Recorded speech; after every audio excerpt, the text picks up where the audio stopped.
Rain threatens the clash at the Coliseum and pushes the race up to tonight on Saturday instead of Sunday like it should have been. Mr. I Beat Your Favorite Driver wins. Kevin Harvick joins the booth. Got a lot to talk about this clash and the start of the 2024 NASCAR season. Let's talk about it. The clash at the Coliseum. Where to start? So, as I said in the intro, today's race was supposed to be tomorrow, Sunday, but Mother Nature apparently is deciding that LA is going to get life-threatening rain starting literally in a couple hours till about Wednesday. So NASCAR, being smart, decides we're going to race tonight instead and just get rid of the heat races and the LCQ. So gotta love that. So because of that, the format kind of changes for the weekend. So instead, we get like 3 sessions of practice. There's 12 cars in each, and each session they're gonna get 12 minutes run. Last session being qualifying, where you're actually gonna set your laps. That being 4 minutes. Run as many laps as you want. The top 22 make it in on speed, with the 23rd car being the highest in points from last year.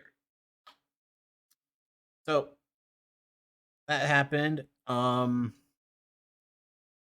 Surprising that Ryan Blaney ends up having to take the provisional, being last year's champion, which causes these drivers to miss the race.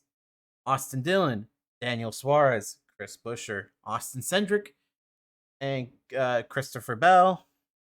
Josh Williams in the 16 for colleague, Carson Hocevar, Josh Berry in his first race in the 4, Eric Jones, Daniel Hemrick, Kaz Gralla, Harrison Burden, the Wood Brothers Racing, and Zane Smith all missed the main event. Tough race for them, tough break, heading out there. Mother Nature said, yeah, we're not even going to let you race, have a possibility of making it. You're just done. So before we head into the race recap, let's talk about the top 10 here. As I said, Mr. I Beat Your Favorite Driver, Denny Hamlin, he wins again.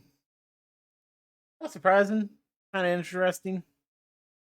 But he did start on pole. He fell back and somehow came back to win the race. Yeah, we'll talk about that. Second place being Kyle Busch in a very interesting Morgan and Morgan car that had the attorney's head on a buff body. God, very weird paint scheme. Ryan Blaney, as I said, had a provisional, started 23rd, came back to finish 3rd. It seemed like his car on the long runs was good. But Logano started on the outside row for the race, up finishing 4th. He did lead at points. So, not a bad day.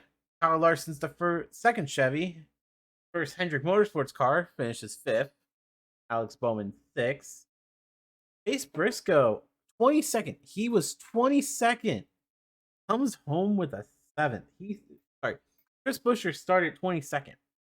Came home 7th. Two guys who started pretty far back in the field end up in the top 10. Brad Keselowski, RFK's first time in the main event. They had to emphasize that during qualifying when he clinched. First time RFK got the race in the main event. Comes home 8th. Martin Truex started 17th, which was surprising with Joe Gibbs Racing having a ton of speed. Comes home 9th. William Byron brings home 10th. Some other notable finishers. Ryan Preece in the 41 comes home 11th. Bubba 2311 car comes home 12th. John Hunter Nemechek, who had a lot going on in the 42, comes home 13th. Tyler Reddick 15th. Ross Chastain brings home 15th. Ricky Stenhouse Jr. 16th. Sorry, Ross Chastain was 15th. Corey LaJoie 17th. Ty Gibbs was 18th. McDowell, 2 laps down, finishes 19th. Noah Gragson, in his first race in the 10 car, comes home 4 laps down in 20th. Justin Haley, I'll mention what happened to him, finishes 16 laps down, 21. And Chase Elliott, 22nd. Todd Gilliland, 23rd, bringing up the rear. Well, let's recap this race. A lot happened in it. So Denny was on the pole, Logano on the outside. Logano takes the lead on lap 1. 2 laps later, Denny uses the bumper, takes the lead back on lap 3. Smooth sailing pretty much the first half of this race. Denny ends up reaching the back markers by lap 27. Ty Gibbs chases him down because of lap traffic, takes the lead at lap 50. Ty Gibbs was the fastest car on track. Kevin Harvick had to point that out. First caution of the day comes at lap 71. Todd Gilliland spins on the entry of turn 3. Didn't know what happened. Broadcast then talked about how his brake rotor was still glowing red, and they emphasized that as literally he was out of the car. That brake rotor was bright red, so it sounds like it was a brake failure, which is just unfortunate for him. On the pursuing restart, Logano, Gibbs, and Busch go 3 wide for the lead. Logano hangs on to the lead. Coming to what we thought would have been the halfway caution, John Nemechek is facing the wrong way.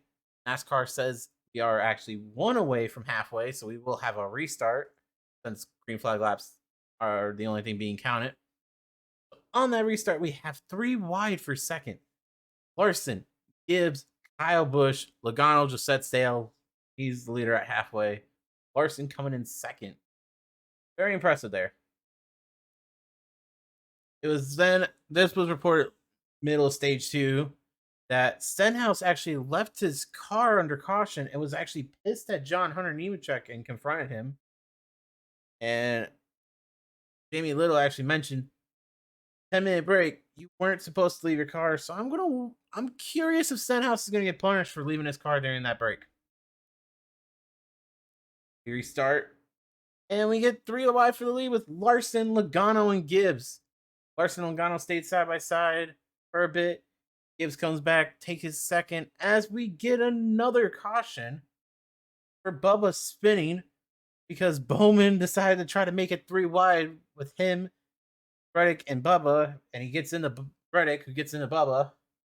During that, just before that, on the entry to turn 2, because that wreck happened in 3 and 4, Chase Elliott hits the outside wall, and during that, the caution, we find out that Chase Elliott apparently broke the left front suspension on his car. Everything, and he hit the inside wall. Never actually got confirmation on what happened to Elliott. So just know that it was the left front suspension. We then attempt to go back to green. You get maybe a lap or 2 in. And McDowell and Stenhouse. McDowell on the inside of Stenhouse. Chastain then spins into turn 2, being the victim. During this caution, McDowell and Stenhouse decided to hit each other on a caution, showing their displeasure.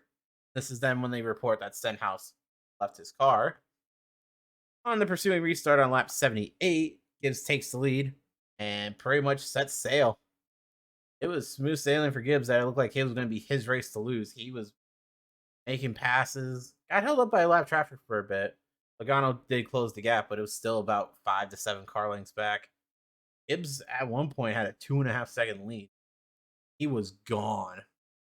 Well, 15, roughly 14 laps to go. Justin Haley in the 51, sponsored by Walmart, which apparently we've had more Walmart car sponsorships, so I'm not used to that, is off the pace that Harvick, Blaney, and even Mike Joy thought we were going to get a caution. Gets it down the pit road after having to do a 3-point turn. And with 10 laps to go, we get caution for McDowell. We originally thought McDowell squeezed Ross Chastain, but then on a replay, it showed that Ross actually bounced it off the wall, gets into McDowell on the entry of turn 3. Rough day for him. So on the pursuing restart, Gibbs goes wide into turn 2 with Logano on his outside. Logano ends up following to 6. But if you notice, 10 laps to go, Logano only gained 2 spots. And because of Gibbs going wide, Denny takes advantage of that and goes to the inside of Gibbs. Just starts to set sail, looking like he's going to get the lead. Gibbs again overdrives turn 1. Yeah, Gibbs overdrives turn 1 with about like 4 laps to go, which is what gave Denny the buffer. and Busch got to the inside. Well, coming with one to go, Gibbs spins on the exit of turn 4, coming to the white flag. And with it being the clash, we have to finish under green. So we are going to a green white checkered. And Denny gets an amazing start and just sails to the victory. At the end of the race, we did get someone turned around. I didn't catch who it was, but this race, we really didn't get a post race interview or like talk about who's won. I'm not really sure on that. I do know like they interviewed Denny where he did make the comment, "I beat your favorite driver." So that was funny. Bush is happy. Made a joke about his car. They never really said what happened at the end of the race. Nothing really on Twitter as I look right now. My thought on the race, it was good. Could have been better.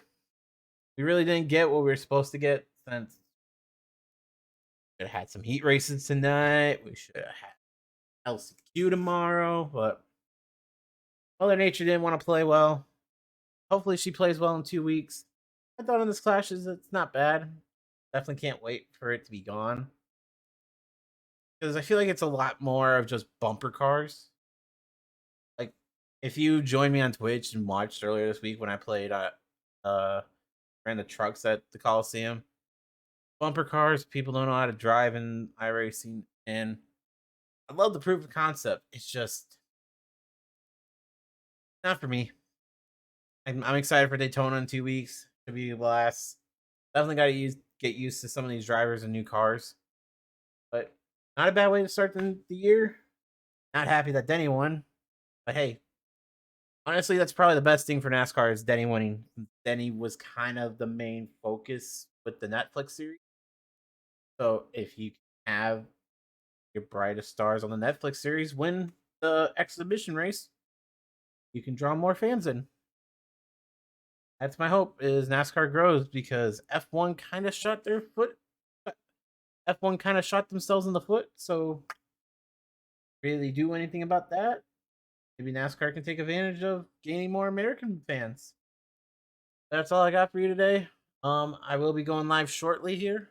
So if you want to come hang out, talk about this race, talk about my thoughts on season, how it's going to be, come hang out. Twitch is literally the same name as this channel.